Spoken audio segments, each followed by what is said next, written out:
This is VSiN, the sports betting network.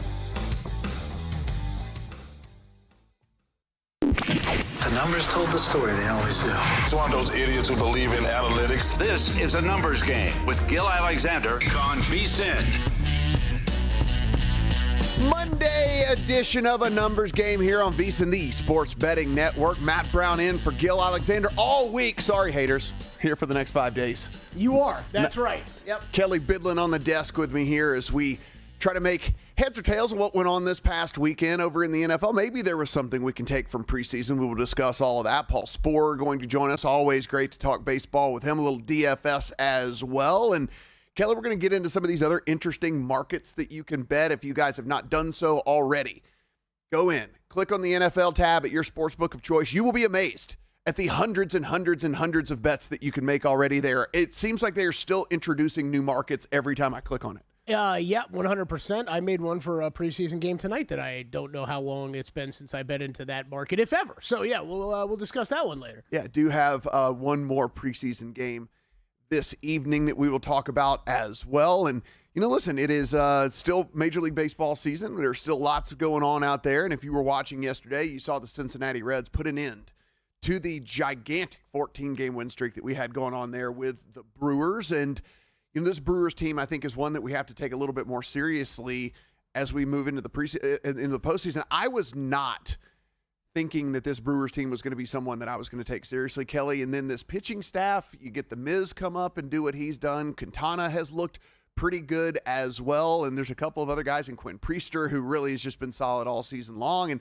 you start to shrink these teams down. You get to a point where you're only running out 3 different starters. And I think you do now kind of have to take this Brewers team seriously come postseason time. I think everyone thought this would be a fine story over the course of the regular season. Oh, isn't this cute? Look at this team. 2 different win streaks, by the way, of 11-plus games on the season for this Brewers team. And instead, I think I'm looking at this team now going, they might actually be able to make a difference here. So it is a Brewers team for me that I look over in the National League, and it's still the Dodgers, but the Brewers are right there. Yeah, I mean, I think the other part of it that makes this, you got to think about it a little bit more is with the Dodgers' recent struggles, right? Updated odds to win the National League: Dodgers plus 210, Phillies plus 350, Brewers plus 370, and Padres plus 550. So market telling you Brewers still third best team in the league, but is that how you would slot them, Matt, behind Dodgers and Phillies right now? Yeah, most likely. That said, the Phillies, of course, some bad news for them as they move Zach Wheeler to the IL. Blood clot found in his shoulder. So what we should say is bad news for the team from a baseball perspective. Good news that they found this blood clot. Yeah, for real.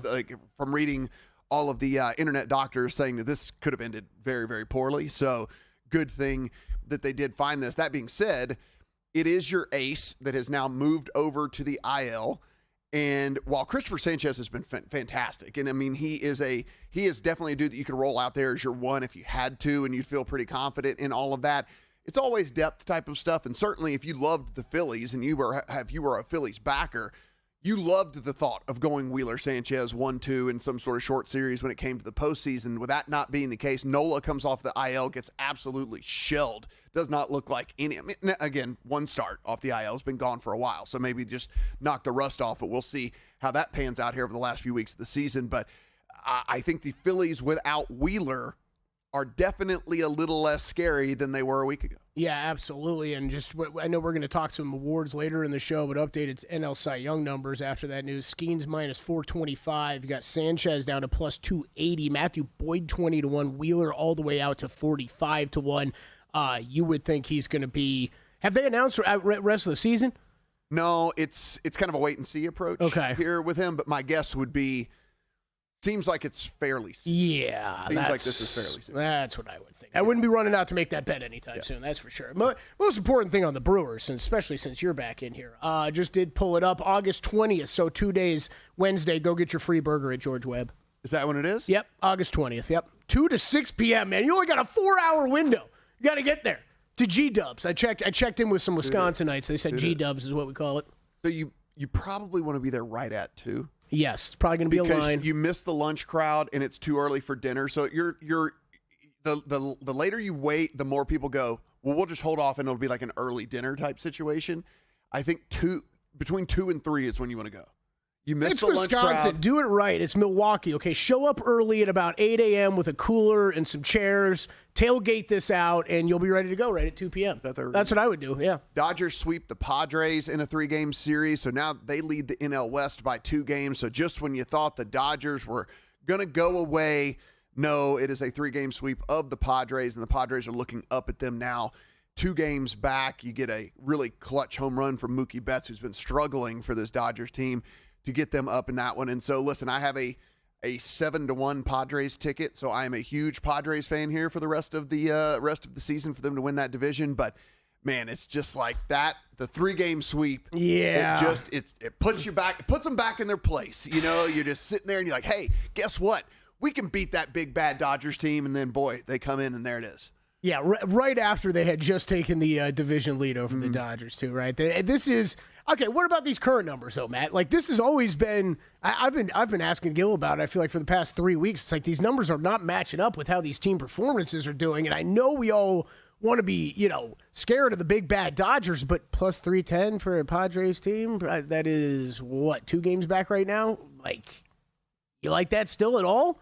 You grabbed it, what, 7-1 when they were probably like 4 games back or something like that? They were like 4-ish back, something like that. And mainly I did that just because I didn't love the Dodgers pitching staff and how that was breaking out for them. And so I still like my position, but you see something like that happen over the weekend, you can't love it. Now, if you go and you look at the rest of the season, these 2 teams have the 2 softest schedules remaining of any teams in Major League Baseball. The Dodgers, by a fraction of a fraction of a fraction, have the easiest schedule remaining over the course of their last 38 games. Kind of the same deal with the Padres. You look, they have 3 more head-to-heads with each other, so there is a chance for the Padres to come in and get some revenge there on them. But including starting next weekend. Yeah, and you start to look, though. I mean, each team has 7 against the Rockies.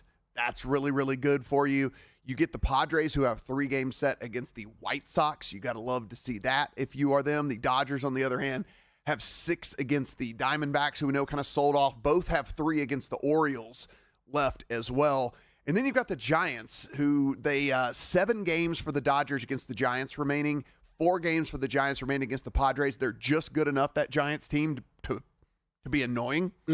So there's that as well here for all of this. But it's going to come right down to the wire. I feel we're going to be coming right down to the wire for this. Yeah, I guess the other thing, I'm just looking through this Padres schedule. You've got Giants starting today, and then it's Dodgers, Mariners after that. It starts to lighten up a fair amount. So if you did one, maybe that's your buy point, is after that Dodgers series this weekend. But if you're going to play a division price, maybe you're thinking to battle against them this weekend and steal a game or 2. ROI negative infinity for me there on the BMW Championship, as I lost every single bet that I put in this week. So not a single one gets home for me, as Scotty Scheffler goes out on Sunday, hunts down Robert McIntyre, and gets it done. Scotty Scheffler, since the Players, T2, 4 outright, T8, win, T4, win, T7, T6, T8, win, T3, and win. Yeah, he's good at golf. He's really good at golf, and becomes first player since Tiger in 06-07 to record 5 or more wins in back-to-back seasons. It's nonstop. The amount of rounds in a row he's shot in the 60s, incredible. It's just he's putting on quite a run right now. Yeah, we did hit one live bet. You and I made a the bar live bet on Friday night on a no price on Robert McIntyre. That got home. It was a pretty ugly event for me as well. Top 20 on Kurt Kitayama got home, and I had a 10 on Kitayama, so that didn't get there for me. Yeah, I had a 10 on him as well. There were a lot of just near misses. I had a 10 on Cameron Young. He misses out by 1 spot. Ludwig, I had top 5 and everything. He doesn't do anything over the weekend to get that home, or nothing on Sunday at least to get that home. So, yeah. We're kind of limping to the finish line here this golf season. This was not exactly how I was hoping it was going to end. If you guys were not counting as you're driving along here out on the West Coast drive time, that is 13 straight tournaments that I rattled off that he has finished no lower than T8. 13 straight times. And anyone that's ever played golf understands how hard it is. You can go out there. You can have your swing for a day. You can have your swing for a few holes, and then it goes away. 13 straight tournaments in which he has gone no lower than a tie for 8th place. It's hard for us, especially if you've been watching golf a long time, to mention Tiger and bring up Tiger, and you start to try to do the comparison stuff. I don't think you can really compare. I don't think that there's a one-for-one in all of this. The only thing I will say is you at least have to be fair in saying that what's going on right now with Scottie Scheffler is at least in the conversation, mainly because the depth of the talent that he's playing against, the fields that he is teeing it up against each and every week, is far deeper than it was when Tiger was doing his thing. This takes nothing away from Tiger. He was going out and winning tournaments by 57 strokes every single time. Like, the stuff he was doing was absolutely crazy. But there were 3, 4, 5 guys in the field that could have taken him down. That is not the case here with Scottie Scheffler. We have 30 guys every single week that can play. Because, again, Tiger started it all, and that's the other deal about this. Tiger's taking care of your body, going in, optimizing every single thing that you do to make sure that you hit it farther, that you're training the right way, that you're practicing the right way. They all modeled themselves after what Tiger was doing, and so that's what Scottie Scheffler's going up against each and every week that he tees it up. Yeah, it's becoming LeBron MJ-esque conversations right now with Tiger and Scottie Scheffler. I think it's fair. I think I'll compare it to LeBron MJ stuff because I hate the era comparison is so tough, right? Yeah. And it's what you're talking about with where Tiger played and who he was playing with, and who Scheffler's playing with. But it's a fair debate and conversation to have right now. That is where Scottie Scheffler has gotten to. And I don't think anybody out there is going to yell that he is better than Tiger Woods. He's still got a long ways to go to be saying things like that. But what he's done these past couple years is very comparable to what Tiger has done during his career. The 30 best golfers in the world will tee it up next week. He is plus 150. Yeah. Plus 150 against the 29 other best golfers in the world. Major League Baseball, when we come back.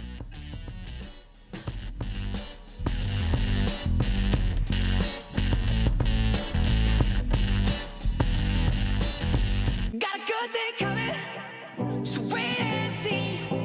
It's a good.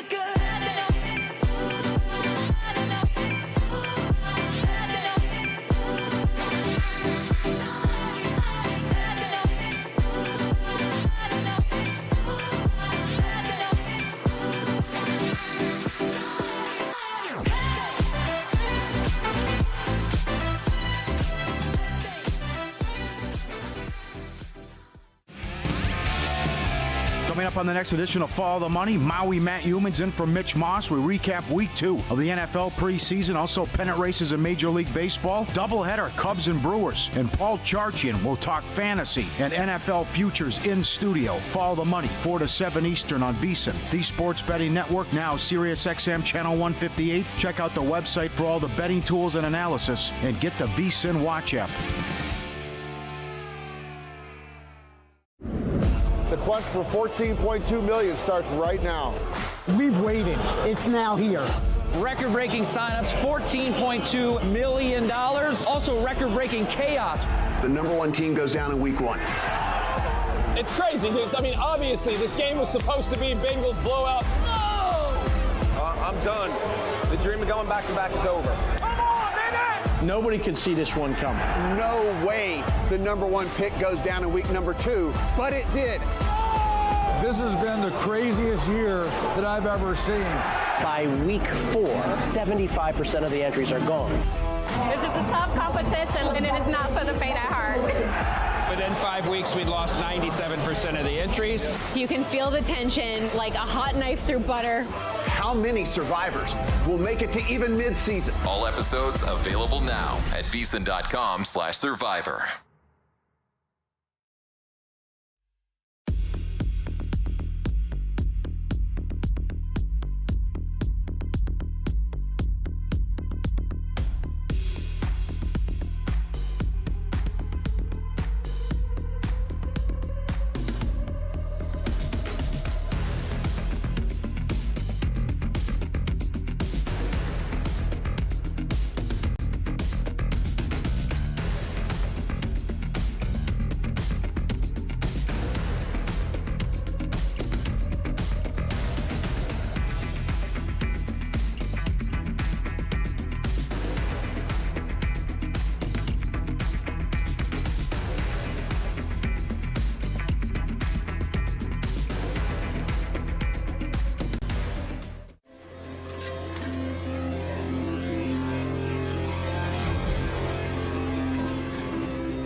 The Numbers Game on VSiN, the Sports Betting Network.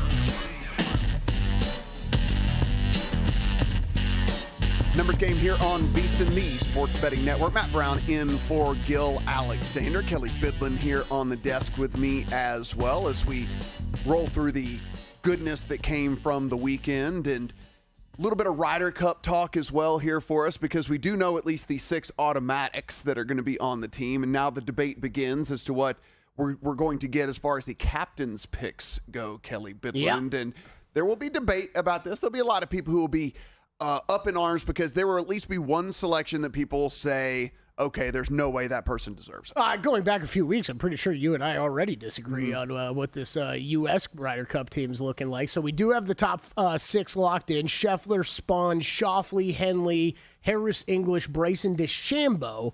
Locked in. That is your top 6 ready to go. And then we will have 6 more captain selections with Captain Keegan Bradley sitting right there at number 11. You do get also you get 4 of the 6, like, definitely country club names there as well that are automatic qualifiers. Xander Schauffele, Russell Henley, Harris English, and Bryson DeChambeau. Yes. Yeah. These guys had to be golfers because there was no other choice for them in life. Man, you get named like that, you have to be a golfer. We haven't revisited the big names in a while. What's the Harris English and Bryson DeChambeau have to be the top 2, right? Yeah, they're pretty good. If he wants to continue on, it's kind of slim pickings here, at least for this next group down here. I mean, I guess Colin Morikawa, but not really. I mean, Maverick McNeely isn't really. That's not really even a country club. He should have been a quarterback, actually. Like Maverick McNeely should be lining up under center right now for the Saints or something. I think his family money would say otherwise. But yeah. You know what I'm saying. I mean, this is just tough to pick that out. Andrew Novak, by the way, 20 over this past week at the BMW Championship. Yeah, not ideal. Not ideal. Sits there 13th in the deal. I mean, that did have him flip-flop with Brian Harmon. They literally moved the one position. Yeah, one thing I think we can say before we put a bow on the golf this past weekend, Kelly, just the fact that we were unsure as to how the scoring conditions were going to be. And while the finishing score was where it was, we should say half the field was not even under par. Over half the field actually was not even under par for the tournament. And so that is something to keep in mind. It wasn't easy scoring conditions. That just lets you know how good McIntyre and how good Scheffler were over the course of the week. You see a little bit of a charge there late for Sam Burns, and he gives it up. You see a couple of other guys trying to make a push. They give it up as well. But, I mean, again, well over half the field was it even par or over par. Yeah, heavily renovated course. We talked a lot about that on Long Shots. How is this going to play compared to how we saw it 4 years ago? Definitely tougher, like you said, regardless of what Scheffler finished at. You still had 9 guys that were plus 10 or worse. Yeah. That's saying something. Mm-hmm. I don't know about you. I think the bigger takeaway, because the first couple rounds we're kind of watching that. I was watching that closely. Okay, how is this going to play rest of the way? I think the course is just kind of boring overall. Like, it is okay. They lengthened it. I think they made it tougher with some of the pin positions, bringing some of the water in closer. We talked about that on Long Shots. I don't know. I didn't find it all that thrilling though. It was just like it still ended up being a very big test of your ball striking abilities, right? Mm-hmm. Could you put it in the fairway, hit it long off the tee, and if you could put it close to the pins, you were going to put yourself in best position. So no shocker to see that Scotty Scheffler comes out on top. Who's your 6 up more after the guys that are locked in? I mean, I think you have to. Who's on Matt Brown's team? You have to pick Justin Thomas, in my opinion. I think just given the body of work that he did this year, I think you have to put Ben Griffin on there as well. Agreed. I think those are the only 2 locks for me that I would be putting in, and then everything else after that, I'm kind of indifferent about. I mean, I think Keegan's going to have a very difficult decision whether he puts himself on the team or not. I think he should absolutely play. I think the team's going to make him play, and I think it's the right decision. I think it's interesting. I think it's a great call. I'm with you though. I think Justin Thomas, Ben Griffin, the rest I'm kind of open for. And I'll count Keegan in there for me. The rest I'm kind of open to. I would like to. I think with recent play, I would put Cameron Young up there actually, even though he's sitting at 14th. In the standings, I would probably take Cameron Young. Maverick McNeely just kind of quietly has had a solid season. Well, it's even like Colin. I mean, it's just Colin just hasn't competed for any wins. But like you kind of go in, you look at his results, and you're like, oh, I guess I didn't realize he's just kind of like every single week inside the top 20, but not really ever pushing to win anything. And sorry, who would you? I mean, if you're a big U.S. Ryder Cup fan, would you rather have Colin Morikawa out there? Or would you rather have Brian Harman, Andrew Novak? Yeah. I think Brian Harman's actually the only person I'm looking at on this screen that I want no part of in this event. So. Cantlay is 15th for a reason. He has had a very rough stretch. Yeah, that is for sure. So Cantlay is 15th for a reason. It is officially football season, by the way. And if you guys have not done so already, you can become a VSiN Pro subscriber over there, and you can get 2 different betting guides: the NFL betting guide, the college football betting guide. College football betting guide, perhaps one of the, if not the most important thing, in my opinion, that we put out here at the network, Kelly, because you don't know where all these dudes transferred from. No, I do not. You don't have any idea who's coaching what team anymore. You don't know what's happening at all. And you can go over and you can at least get an idea for as low as $9.99 at VSiN.com/subscribe. And with that, in that first month, you also get all the other stuff we do. You get the betting splits page. You get the tools that we have up there. And, of course, the daily articles handicapping every single sport across the landscape, because you're probably not handicapping horse racing. You're probably not handicapping tennis on a day-to-day basis either. Well, we have articles up there to help you out. So, again, as low as $9.99, VSiN.com/subscribe. Both betting guides out right now. It's college football season. Go get it. You say it perfectly when it comes to the college football one. I think for most people, it is the most helpful one that we do, because especially for me, I got no idea where these guys are coming from, where they're going to. I got to learn relearn all about teams every single year. Ryder Cup odds, by the way, he's actually shifted a little bit from yesterday. You're back out to plus 150 in the dog price. Right now, that European team, by the way, is looking like Rory, Robert McIntyre, Tommy Fleetwood, Justin Rose, Tyrrell Hatton, Shane Lowry are your 6 that are locked in. Hard to argue with too much of that. You have Sepp Straka. I think they're going to be a little easier to narrow this down. Sepp Straka, he's definitely going to play. Ludwig's definitely going to play. Victor Hovland's definitely going to play. I'd probably go Fitzpatrick in there as well. I don't know how you've been talking about it all summer. We haven't talked about this a ton from a betting perspective on long shots. We will do that more here in the coming weeks as the event gets closer. It would still be Europe or nothing for me at that number. Probably. That said, it is one of those deals where we're not getting we're not really getting the consistent play from most of those guys, though. No, we're not. We're not really getting that. It's not that any of them are playing poorly, and obviously Fleetwood is Fleetwood's the one that you would not say that about. That list, Fleetwood would be the dude that's been playing the most consistent. But you're not really getting on a week-to-week basis from those guys either. I think the 2 that are locked in, you're like, do you love that Justin Rose is locked in? If you are a big European fan, he's had some great results this year. He's also just looked at what he's done most of the season. It's not been all that great. Tyrrell Hatton, kind of out of sight, out of mind, right? Haven't seen him nearly as much, so I don't even really know. Yeah, it's for me. I don't know. I mean, we'll see where the price ends up there. I got to see what the team looks like as well. I mean, Keegan, I think he'll do fine, but who knows? Maybe he just wants to get some of his boys or something. You're going to be more willing to bet against him if Keegan's on the team, aren't you? No, I like me some Keegan. What do you mean? Keegan, I feel like we had a spirited debate a few weeks ago, I feel like, about this, and you did not like the idea of him playing and captaining. Well, it was just more of the fact that I wonder how difficult that has to be, right? Inserting yourself into the lineup or removing yourself from the lineup and all of those things that come along with it. He's got co-captains. He'll figure it out. There's a lot of nonsense that comes along with it.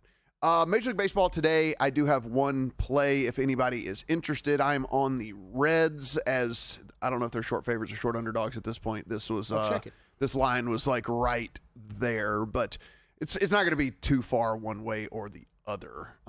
They are slight favorites now. They were slight underdogs yesterday.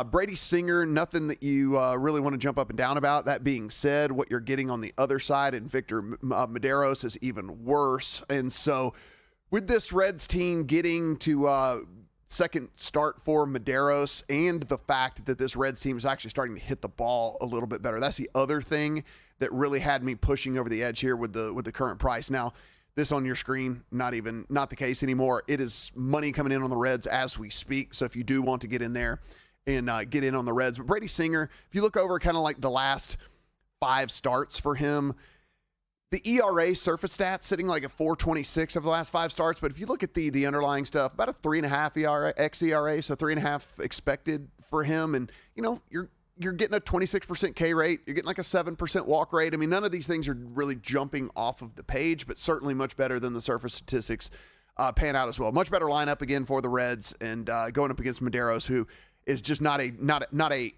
guy that I'm scared of at all. So Reds at the short, I guess now favorite price. It's a short favorite price. Yeah, shop around though, like you said. I'm seeing minus 106, 107 out there, still available. I'll go ahead and throw one out that I see is on the move for an early Week 3 preseason bet for me. I'm back on the Giants for the third week in a row, Matt Brown. This preseason juggernaut teams are usually not what the regular season teams look like, but the New York Giants have been a good bet in the preseason. I love this quarterback rotation that they got going. I caught a 1.5 with them against the Patriots last night. It moved to 2.5. There's 3.5s on the board now for the Giants, laying 3.5. Still 2.5 out there at DraftKings. I would be okay laying that. More baseball thoughts. Paul Sporer joining us here from Fangraphs when we come back.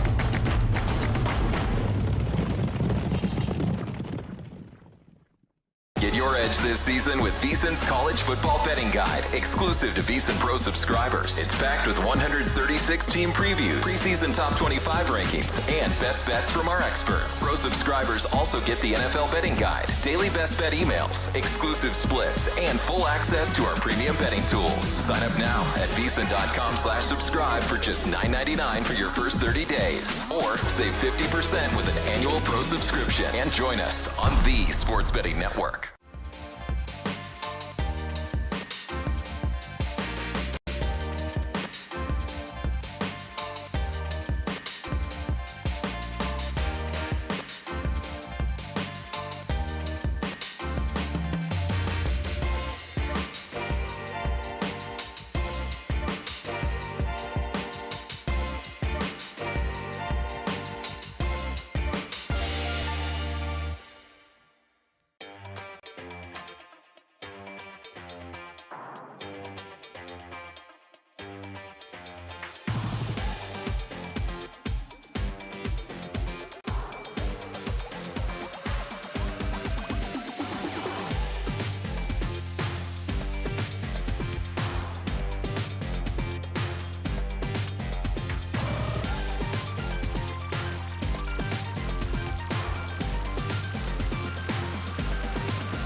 This is VSiN, the Sports Betting Network.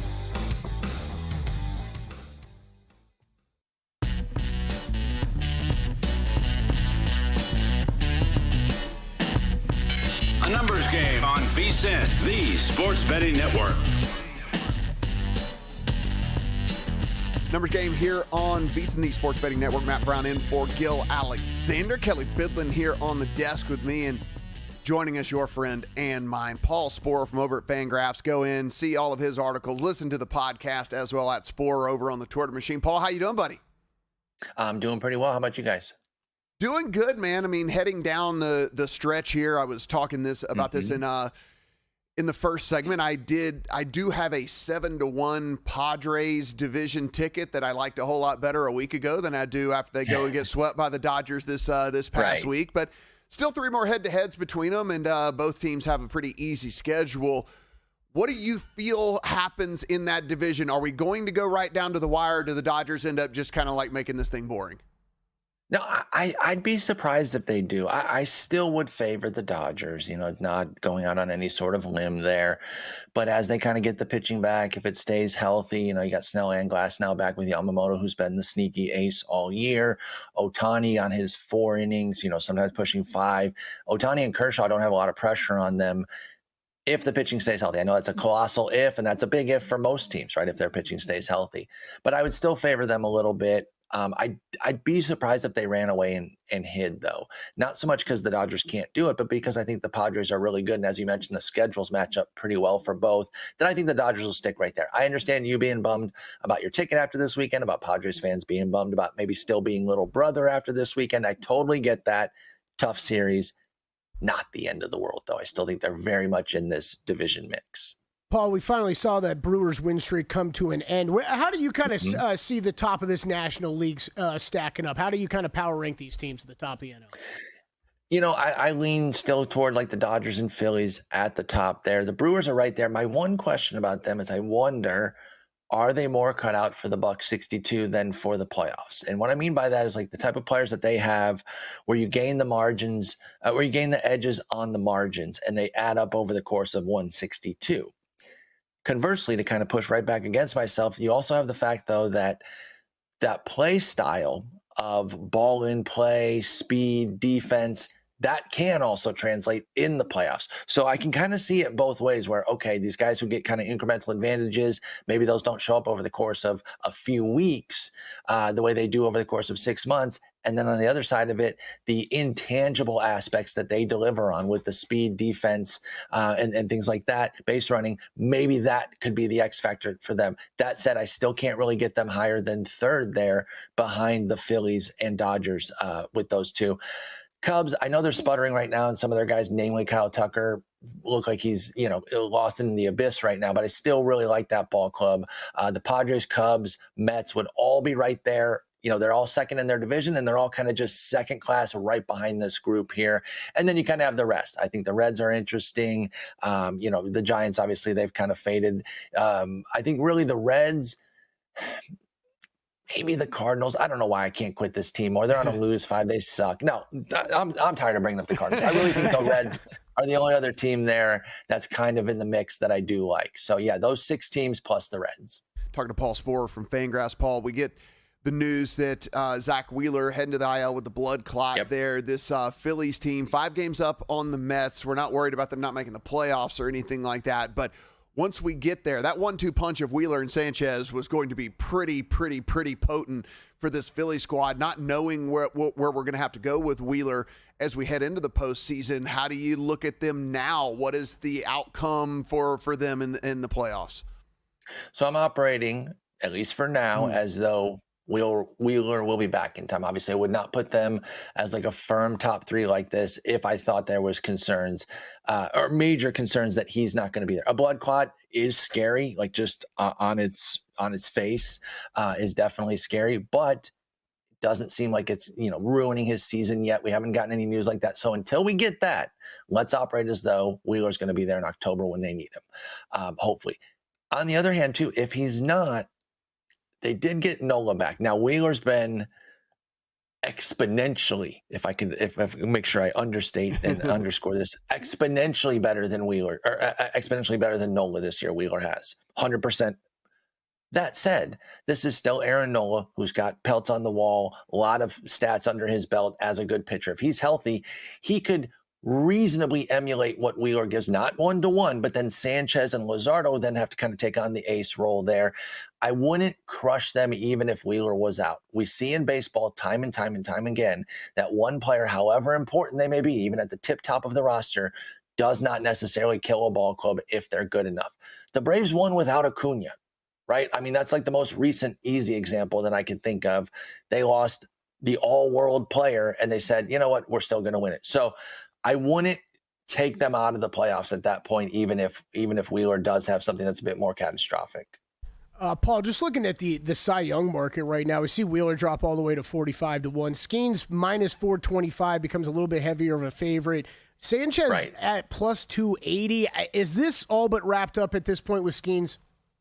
It's hard not to feel that way, even as well as somebody like Sanchez has pitched. You know, Logan Webb's been dealing now too, but he's just too far behind. 2.13 ERA. Look, I know I love the advanced stats. I'm all about that sort of stuff.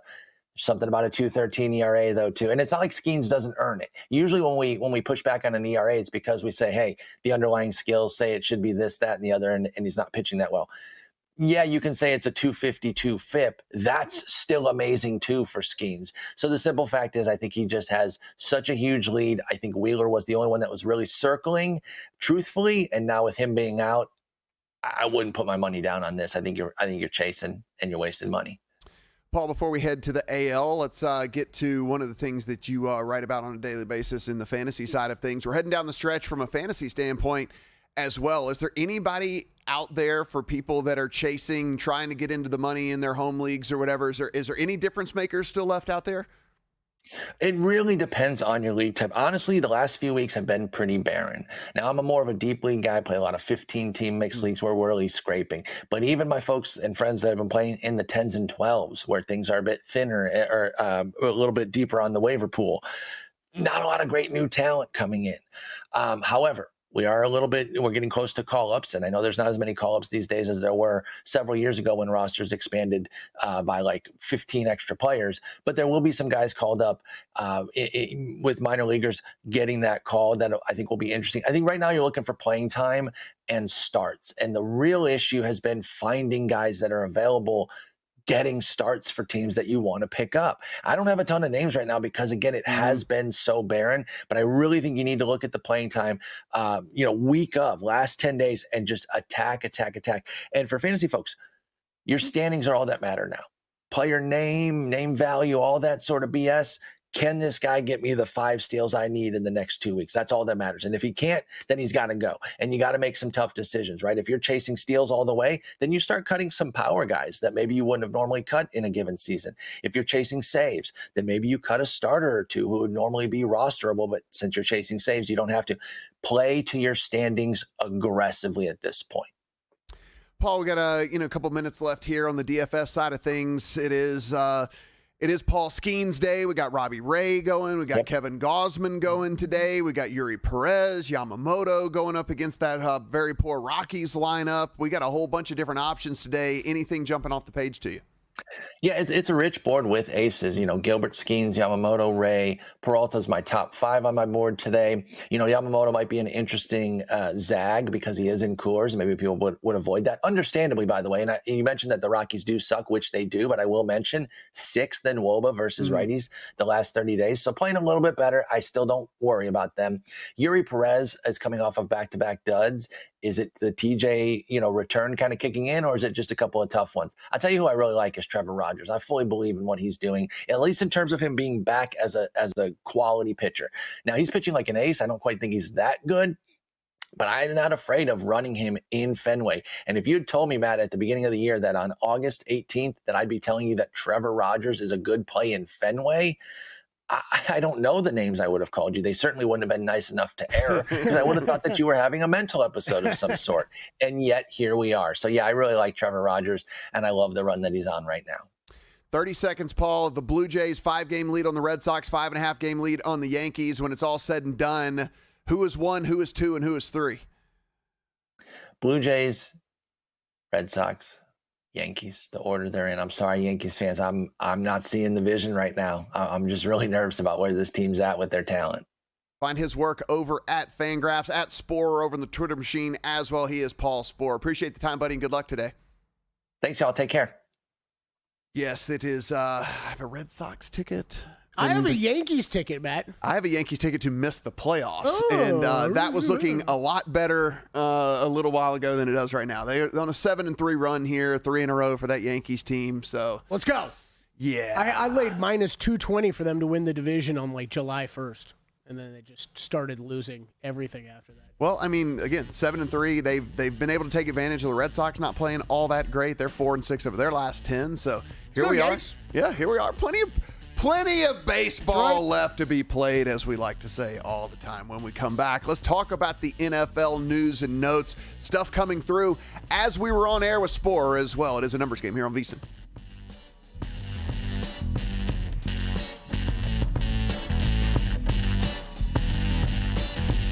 As sports fans, we may cheer for different teams, but there's one thing that we can all agree on. We want the game to be big. And with 3 levels, 30 cabanas, a 143-foot screen, 6 clean pools, and endless cold drinks, it doesn't get any bigger or any better than Stadium Swim in Las Vegas. All sports, all seasons. It's more than a pool deck. Stadium Swim. It's the only thing like it in the world. Elevate your sports betting game with VSiN's exclusive betting splits. Stay ahead with real-time market trends and track bet percentages on any matchup. Then uncover the edge by comparing them to the amount of bets placed to find out where the sharp money is headed. Upgrade to VSiN Pro to access betting splits, live odds, line moves, power ratings, and in-depth game analysis. Go to vsin.com/pro to join VSiN, the sports betting network.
Game on VSiN, the Sports Betting Network.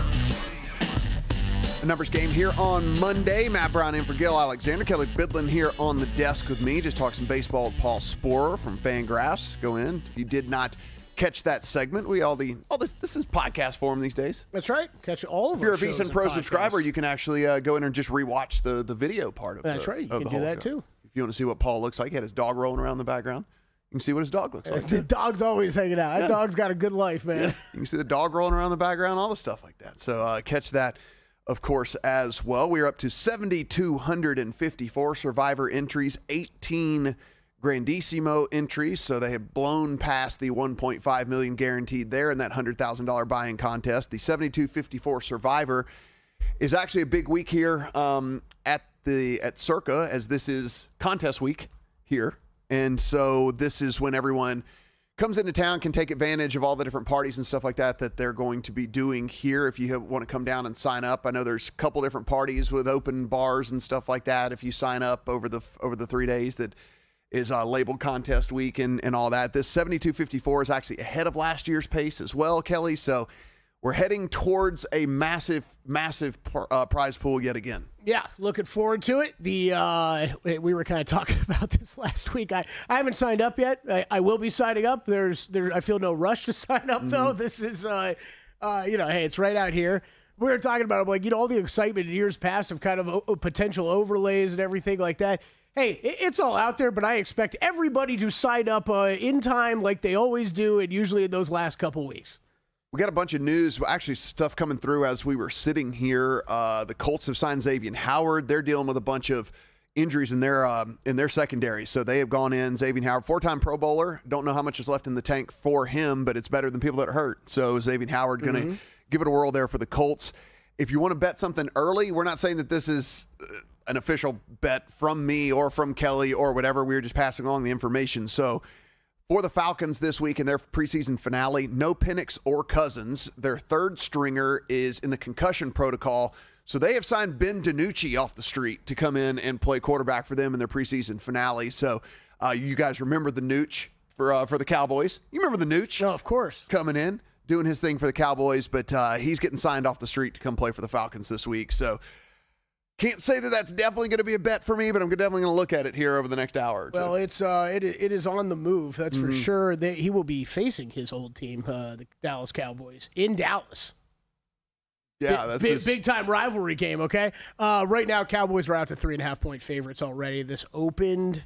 Falcons won, I think, yesterday.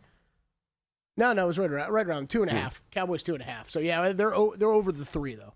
News coming through yesterday. The Texans traded John Mechie to the Philadelphia Eagles. The Eagles gave up Harrison Bryant in a pick exchange in order to get John Mechie to come in. Pretty interesting deal because this is a guy that was pretty highly touted coming out of college, dealt with some health issue stuff, and really his career hasn't gotten going like everybody would think. But man, now you come into a really good situation where you're obviously the third or fourth receiver, so no pressure, no nothing. Come in, play for an Eagles team that I think this is an interesting move for them, and certainly they get it for a steal. I mean, giving up Harrison Bryant, they were going to use him anyway. So you're giving up a dude that wasn't going to have any role for you, a pick swap, and who knows, maybe he's able to ever live up to at least, even if he can live up to 90% of the upside. This is a huge win for the Eagles. It's it was interesting to see that come down, especially immediately with reports coming out. Eagles land him. 49ers were aggressive going after him too. And when you see, when you see franchises with names like that, and with what we expect them to do this season, it got my attention. That's for sure. Like you said, there were high expectations on him coming out. I had to deal with the health issues, and I guess I was a little surprised to see the Texans shopping him. It really was the main surprise for me, but clearly there's still the expectation of his level of play being high enough that those teams were interested in. The Browns are going to name a starting quarterback prior to their preseason finale, so I know we're waiting on pins and needles for that. What's the rush? Yeah, we're waiting on pins and needles for that one. They want the final one to kind of be like, okay, here's our team. So that's what we're doing there with that. I mean, it's going to be Flacco. I think it's stupid, but it's going to be Flacco. I had this in for next segment. We should just hit that now. Check out odds for this. I think it's going to be Flacco too. I think this one is. I think it's pretty much over. I don't know what you thought. I thought the plan was going to be, okay, bring in the vets, and whoever wins this job, and we're going to probably cut the other one. But Pickett's been banged up. I think he's the odd man out.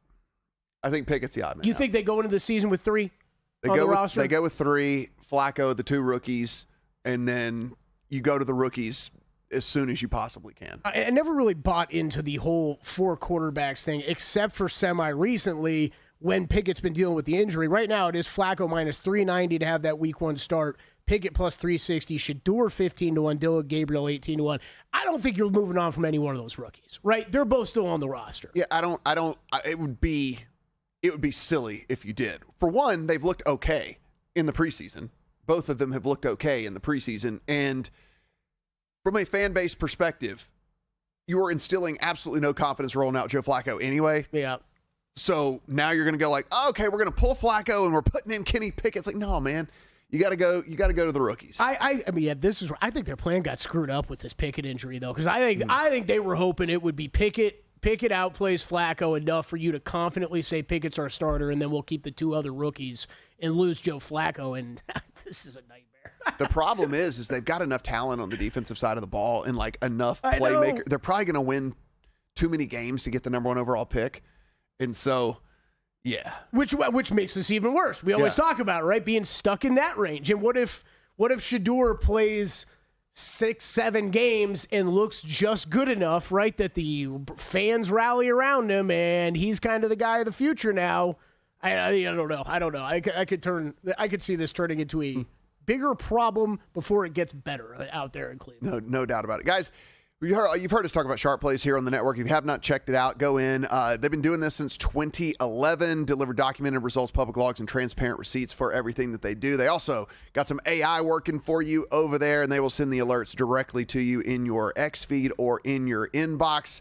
Again, going at it since 2011, sharpplays.com. Kelly, a couple of stars are now officially getting shopped around. We knew this was going to happen with Trey Hendrickson, but it comes out yesterday that they are definitely officially fielding calls on him, and the Commanders shopping Brian Robinson as well at the running back position. So a couple of dudes that might end up on different teams before we get going here in a couple weeks. You know what? I just caught this quote from Elliott Wolf out of Patriots camp today, and I was wondering exactly who this might pertain to, and it might be one of these names.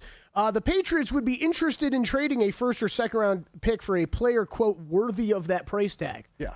So yeah, some of these pass rushers on the hold-ins out there may be targeted by the Patriots. I'll tell you this. You would think that the Patriots would be okay with what they did in the offseason on the defensive side of the ball. I was actually very impressed with what the Patriots did on the defensive side of the ball for them. So, super interesting there. Malik Neighbors hasn't been out there for the Giants. I mean, I think if you're them, you're just being above and beyond cautious. Yeah, there's no reason. He's your franchise essentially at this point. We'll see what happens with Jackson Dart and all of that. But yeah, I mean, he's not out there. I know people are a little bit worried about it. I mean, A.J. Brown's missing practice again today for the Eagles. I think with all of these situations, with these wideouts, any of these injuries that could possibly nag or come back, you just sit them down. Who cares? It doesn't matter. You're not worried about Malik Neighbors or A.J. Brown or any of these. Especially, I mean, the only thing you're worried about is, especially if it's one of these soft tissue injuries, a hamstring or something making it worse, right? That's the only thing you're worried about. And yeah, I think Neighbors showed enough last year. A.J. Brown showed enough in his entire career. They don't need to play until it really matters. Yeah, it is. It's an interesting deal for me. And we'll talk a little bit about our thoughts from the preseason that we have whenever we come back on the other side here. But it is. I think that the Giants are an interesting team, certainly something that we're going to be following here a little bit. I think the Browns, we just mentioned them. I do think the Browns are going to be interesting. At what point do they go to a rookie and how soon do they make that happen as well? Something that we'll be debating and talking about as well. But, they're also, both of those teams are in the discussion for teams to have the most losses in the NFL as well, and like I want to throw the Saints name in there, really. Like, I think that the Saints are going to be... They're the worst team, right? Yes. They are the worst team. It's on just they paper, they're the worst team. On paper, they're the worst team, but it depends on your division and schedule and all that, and I think they're going to have an easier pathway than when we talk about the Giants and the Browns. Yeah, it is to me where I'm sitting there watching some of this stuff in the preseason. I understand you don't overreact to preseason stuff, but you can just tell when a team is devoid of talent, and that Saints team is just, they have nobody. All right, let's go bang on these real quick. I really wish I would have bet these. Radler, is he going to be your week 1 starter? I think he is. I think so. But I mean, listen, we'll talk about that when we come back here. We got a whole another hour. That's right, we do. Who knows? We'll talk about some other stuff with that maybe a little later in the week as well. Yeah. People will be jumping up and down. I can promise you that. When we come back, what do we think about the Bengals?